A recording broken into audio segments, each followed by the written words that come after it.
शांताकारं भुजगशयनं पद्मनाभं सुरेशं विश्वाधारं गगनसदृशं मेघवर्णं शुभांगं लक्ष्मीकान्तं कमलनयनं योगविधानगम्यं वंदे विष्णु भवभयहरं सर्वलोकैकनाथम। जय श्री हरि विष्णु, जय श्री राधे कृष्ण।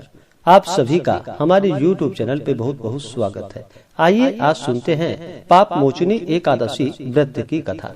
तो बोलिए प्रेम से भगवान विष्णु की जय, माता लक्ष्मी की जय, एकादशी माता की जय। बहुत समय पहले की बात है कि प्राचीन समय में चैत्ररथ नामक एक वन था। उसमें अप्सराएं किन्नरों के साथ विहार किया करती थी। वहाँ सदैव वसंत का मौसम रहता था, अर्थात उस जगह सदा नाना प्रकार के पुष्प खिले रहते थे। कभी गंधर्व कन्याएं विहार किया करती थी, तो कभी देवेंद्र अन्य देवताओं के साथ क्रीड़ा किया करते थे। उसी वन में मेधावी नाम के एक ऋषि भी तपस्या में लीन रहते थे। वे भगवान शिव के परम भक्त थे।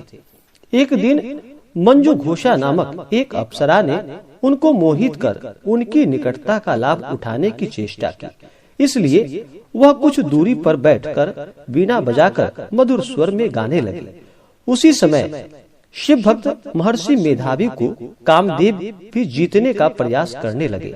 कामदेव ने उस सुंदर अप्सरा के भ्रू का धनुष बनाया, कटाक्ष को उसकी प्रत्यंचा बनाई और उसके नेत्रों को मंजू घोषा अप्सरा का सेनापति बनाया। इस तरह कामदेव अपने शत्रु भक्त को जीतने को तैयार हुए। उस समय महर्षि मेधावी भी युवावस्था में थे और काफी हिष्ट पुष्ट थे। उन्होंने यज्ञोपवीत तथा दंड धारण कर रखा था। वे दूसरे कामदेव के समान प्रतीत हो रहे थे। उस मुनि को देखकर कामदेव के वश में हुई मंजू घोषा ने धीरे धीरे मधुर वाणी से वीणा पर गायन शुरू किया। तो महर्षि मेधावी भी मंजू घोषा के मधुर गाने पर तथा उसके सौंदर्य पर मोहित हो गए। वह अप्सरा मेधावी मुनि को कामदेव से पीड़ित जानकर उनसे आलिंगन करने लगे। महर्षि मेधावी उसके सौंदर्य पर मोहित होकर शिव रहस्य को भूल गए और काम के वशीभूत होकर उसके साथ रमन करने लगे। काम के वशीभूत होने के कारण मुनि को उस समय दिन और रात्रि का कुछ भी ज्ञान न रहा और काफी समय तक वे रमन करते रह गए। तदुपरांत मंजू घोषा उस मुनि से बोली कि हे ऋषिवर, अब मुझे बहुत समय हो गया है, अतः स्वर्ग जाने की आज्ञा दीजिए। अप्सरा की बातें सुनकर ऋषि ने कहा कि हे मोहिनी, संध्या को तो आई हो और प्रातः काल होने पर चली जाना। ऋषि के ऐसे वचनों को सुनकर अप्सरा उनके साथ रमन करने लगी। इस प्रकार दोनों ने साथ साथ बहुत समय बिताया। मंजू घोषा ने एक दिन ऋषि से कहा कि हे विप्र, अब आप मुझे स्वर्ग जाने की आज्ञा दीजिए। मुनि ने इस बार भी कहा कि हे रूपसी, अभी ज्यादा समय व्यतीत नहीं हुआ है, कुछ समय और ठहरो। मुनि की बात को सुनकर अप्सरा ने कहा कि हे ऋषिवर, आपकी रात तो बहुत लंबी होती है। आप स्वयं ही सोचिए कि मुझे आपके पास आए कितना समय हो गया। अब और ज्यादा समय तक ठहरना उचित नहीं है। अप्सरा की बात को सुनकर मुनि को समय का बोध हुआ और वह गंभीरता पूर्वक विचार करने लगे। जब उन्हें समय का ज्ञान हुआ तो उन्हें रमन करते करते करीब 57 वर्ष व्यतीत हो गए थे और उस अप्सरा को वह काल का रूप समझने लगे। इतना ज्यादा समय भोग विलास में व्यर्थ चला जाने पर उन्हें बड़ा क्रोध आया। अब वह भयंकर क्रोध में जलते हुए उस तपनाश करने वाली अप्सरा की तरह भ्रुकुटी तान कर देखने लगे। क्रोध से उनके अधर कांपने लगे और इंद्रियां बेकाबू होने लगी। क्रोध से थरथराते स्वर में मुनि ने उस अप्सरा से कहा कि मेरे तप को नष्ट करने वाली हे दुष्टा, तू महापापिनी है और बहुत ही दुराचारणी है। तुझ पर धिक्कार है। अब तुम मेरे श्राप से पिशाचनी बन जा। मुनि के क्रोध युक्त श्राप से वह अप्सरा पिशाचनी बन गई। यह देखकर वह व्यथित होकर रोने लगी और बोली कि हे ऋषिवर, अब मुझ पर क्रोध त्याग कर प्रसन्न हो आइए और कृपा करके बतलाइए कि इस श्राप का निवारण किस प्रकार होगा।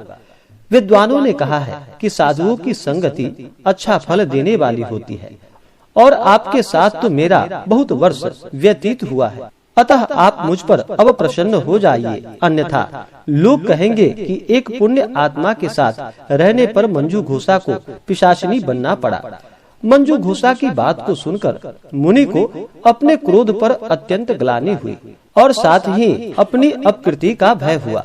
अतः पिशाचिनी बनी मंजू घोषा से मुनि ने कहा कि तूने मेरा बड़ा बुरा किया है, किंतु फिर भी मैं तुझे इस श्राप से मुक्ति का उपाय बतलाता हूँ।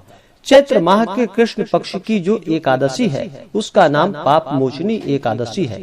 उस एकादशी का उपवास करने से तेरी पिशाचिनी की देह से तुम्हें मुक्ति मिल जाएगी। ऐसा कहकर मुनि ने उसको व्रत का सब विधान समझा दिया।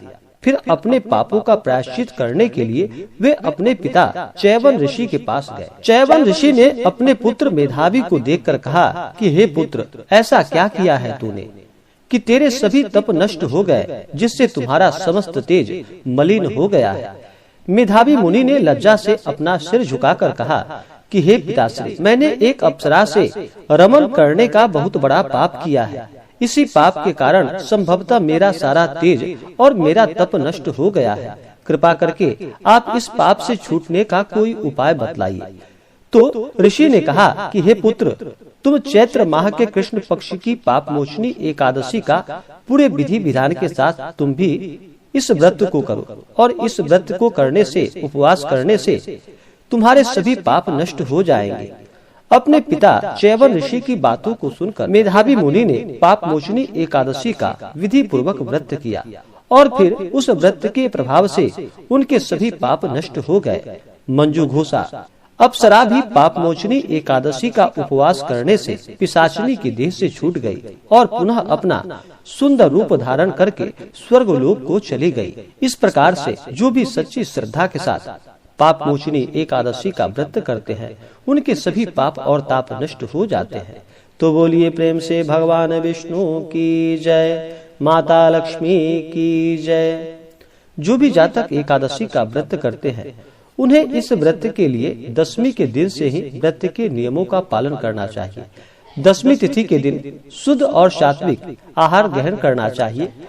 रात्रि में ब्रह्मचर्य का पालन करते हुए भगवान नाम का स्मरण करते हुए सोना चाहिए और एकादशी तिथि के दिन सुबह ब्रह्म मुहूर्त में उठ करके नित्य क्रियाओं से निवृत्त हो करके गंगा नदी में या घर के नहाने के पानी में थोड़ा सा गंगा जल मिला करके स्नान करना चाहिए और शुद्ध वस्त्र धारण करने के बाद व्रत का संकल्प लेना चाहिए।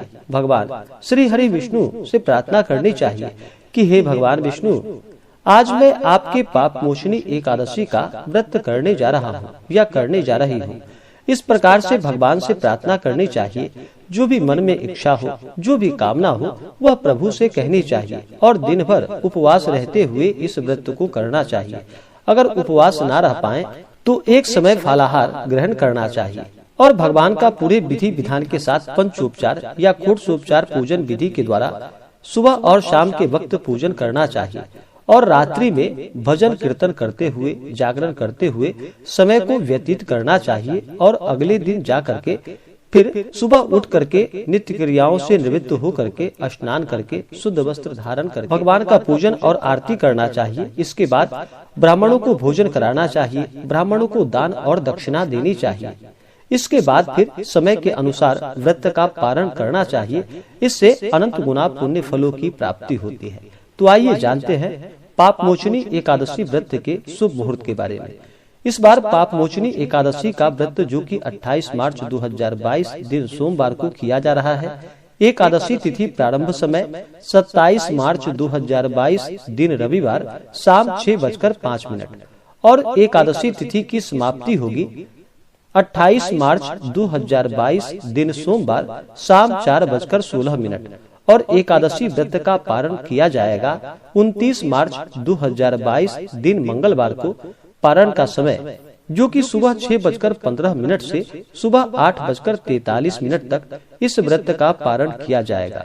इस बार पापमोचनी एकादशी व्रत का पारण जो कि गो घृतेन पारणम यानी कि गाय के दूध के घी से इस व्रत का पारण किया जाएगा। एकादशी तिथि के दिन राहु काल का समय जो कि सुबह 7:17 से सुबह 8:50 तक राहु काल का समय होगा। राहु काल समय के दौरान कोई भी शुभ कार्य या नया कार्य नहीं करना चाहिए, यह लाभप्रद नहीं होता है। नक्षत्र एकादशी तिथि के दिन, जो कि श्रावण नक्षत्र, दोपहर 12:24 तक, उसके बाद घनिष्ठा नक्षत्र। एकादशी तिथि के दिन योग, जो कि सिद्धि योग, शाम 5:40 तक, उसके बाद श्राद्ध योग। जो भी जातक एकादशी का व्रत करते हैं उन्हें कुछ बातों का ध्यान रखना चाहिए। एकादशी तिथि के दिन ब्रह्मचर्य का पालन करना चाहिए। इस दिन तामसिक वस्तुओं का प्रयोग बिल्कुल भी नहीं करना चाहिए। मांस, मदिरा, लहसुन, प्याज आदि का प्रयोग बिल्कुल भी नहीं करना चाहिए। इस दिन चावल ग्रहण नहीं करनी चाहिए। कहा जाता है एकादशी के दिन चावल ग्रहण करने से रेंगने वाले जीवों के रूप में जन्म लेना पड़ता है।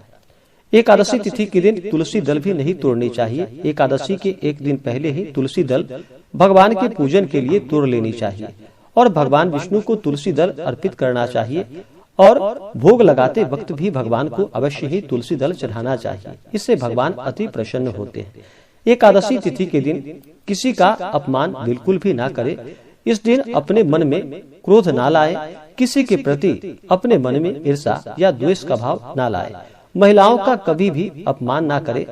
जहाँ पर महिलाओं का सम्मान होता है वहाँ पर माता स्थिर लक्ष्मी का निवास होता है, और जहाँ पर भी महिलाओं का अपमान होता है वहाँ से माता स्थिर लक्ष्मी रुष्ट होकर चली जाती हैं। तो महिलाओं का कभी भी अपमान ना करे, सदा ही धर्म का आचरण करे, धर्म कर्म का कार्य करते रहें, भगवान का पूजन करे, भगवान नाम का स्मरण करे। इससे पुण्य फलों की प्राप्ति होती है। किसी भी प्रकार के व्रत में या पूजन में मन में अश्रद्धा बिल्कुल भी नहीं लानी चाहिए। प्रभु पे विश्वास और श्रद्धा के साथ ही किसी भी प्रकार के व्रत को करना चाहिए। अगर व्रत के लिए मन में अश्रद्धा हो, अविश्वास हो, तो उस व्रत को नहीं करना चाहिए। वह व्रत निष्फल ही माना जाता है। प्रभु पे विश्वास रखते हुए सच्ची श्रद्धा के साथ, नियम और निष्ठा के साथ व्रत को करना चाहिए। इससे पुण्य फलों की प्राप्ति होती है। विशेष प्रकार से पापमोचनी एकादशी व्रत के पूजन विधि के बारे में जानकारियाँ प्राप्ति के लिए आप वीडियो के आइकन में जाकर के जानकारियाँ प्राप्त कर सकते हैं। तो आशा करता हूँ कि यह जानकारी आपको अच्छा लगा हो। ऐसे ही ज्ञानवर्धक जानकारियाँ प्राप्त करने के लिए हमारे इस चैनल को लाल बटन दबा करके सब्सक्राइब करें, साथ में बेल आइकन घंटी दबाएं ताकि मेरे वीडियो का नोटिफिकेशन आपके पास सबसे पहले पहुंचे। वीडियो को लाइक और अपने मित्रों तथा दोस्तों के साथ शेयर करें। सुखी रहें और स्वस्थ रहें। जय श्री राधे कृष्ण।